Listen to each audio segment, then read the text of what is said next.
Yeah. If you talk with a local, maybe with you, I saw your post on Instagram and I say, oh, Alex, I can keep touch with him, let him know all the doubts that I have.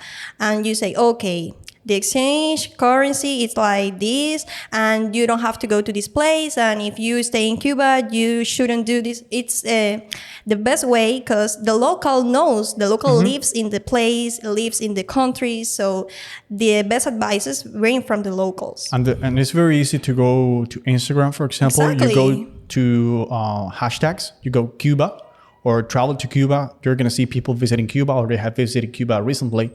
Do a research. Hey, I see that you have been in Cuba last week. What can you tell me about this? People don't like doing that. And if you don't like that, try to go for a coaching service or someone who's going to be helping you. You have to pay because you're getting information. Exactly. And quality information. Yeah, but I will prefer paying than being a scam. Exactly. It's going to be even more expensive. Yeah, you will lose more money. So, yeah, guys, following up. And if you want to get some travel tips, we have some travel tips in alexr.emprende.com. We have a blog. And I have a friend of mine who is trying to update in this. We're going to be posting a lot about the places that I visit, that Gabi visits. And if you want to know more about that, that's going to be a very trust. And actually, we have a video, the 5 things you shouldn't do if you visit Cuba, that talks these topics like the scams and the people in the street and the change money. So it will be very helpful for the people. Yeah, sure. We have a very interesting topic here, Via Azul as a transfer solution or taking a taxi instead. That was because I wanted to talk about that because many people ask me, now with the gas situation, and if you don't know anything about Cuba so far, Cuba is passing through a very critical situation when it comes to gasoline. And nowadays, Alex, what is going to be the best transfer option or, I don't know, the best way to travel within the island? I would say Via Azul because it belongs to the government. And I mean, you're going to be supporting the government. That's completely truth. But that's the only way that you have, unless you want to pay a lot of money. Because if you want to go for a private service, it's going to be expensive because you need to rent a taxi. If you want to go for a colectivo, it's going to be expensive as well because it's going to be cheaper than getting a private taxi, but it's going to be expensive because they are going to be buying the gasoline. You know, now they have the ticket, whatever, but they still have not enough. So they're going to be buying the gasoline on the street. Yeah, and the liter, it's like 1,000 CUP. So. Yeah, it's crazy now. Yeah. So I would advise you to get Via Azul, but you need to do it on time, ahead, like 1 month, 15 days. It's not like you're just... People land to Havana, they go to Via Azul, and they want to get the ticket for tomorrow. No. That's not going to happen. Cuba don't work like that. Even people like me, for example, as a local, I would go to Via Azul in this time nowadays. It's very easy. It's in MLC, or in this case would be euros or dollars, but it is the best way. It's the cheapest.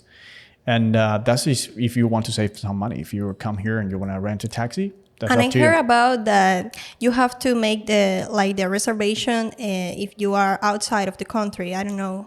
You can do it here.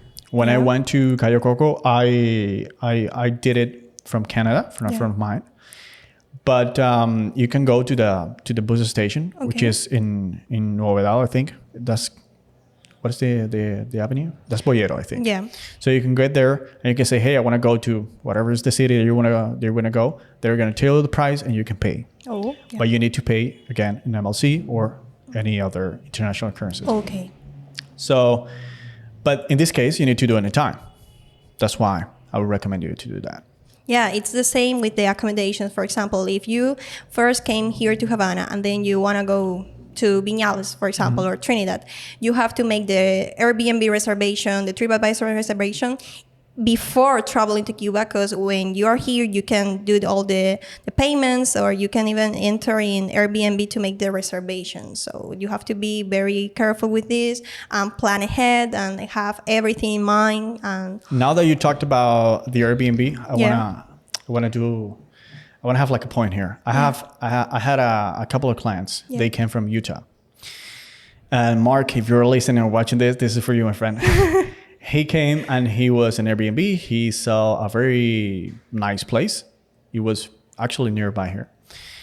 And once he came here, that I picked them up at the airport. And once we got to the Airbnb, I had no clue about that place. It wasn't on Anchor Lane. They did it by themselves. And once I was there, it was a solar. It was pretty dark, pretty like if you go there as Cuban, you will say like, what the heck is this? And they were like, wow, this is not what I saw on Airbnb. And the price was extremely expensive compared to the quality that we had. Actually, they had AC, but it was the old version. So it was like, all the time. It was very like inside of a hall with many people next to you. It was a very local vibe. But very local, I mean, like you could have like a santero next to you, like all day, which is crazy. And they were like, okay, should we move, Alex? And I say, okay, brain. If you want to do this. And the pictures on Airbnb was completely different. It was the place, but they were selling another place. But I'm going to get there. They were like, Alex, what do you recommend? Should we move? Because we will like this. I mean, this is a local vibe, but it's pricey. And I was like, it's up to you, bro. What do you want to do? Do you want to leave the Cuban vibe? Okay, stay here. Because for the same price, you can get another fancy place, but it's not going to be like this. It's going to be probably a place with a terrace, or a place where you can have another life, no local like this one. Probably that's why they're going to be pricey, because they want you to sell this, but I would never pay this much. And he was like, okay, we're going to stay here. They stayed there. It was okay. They enjoyed.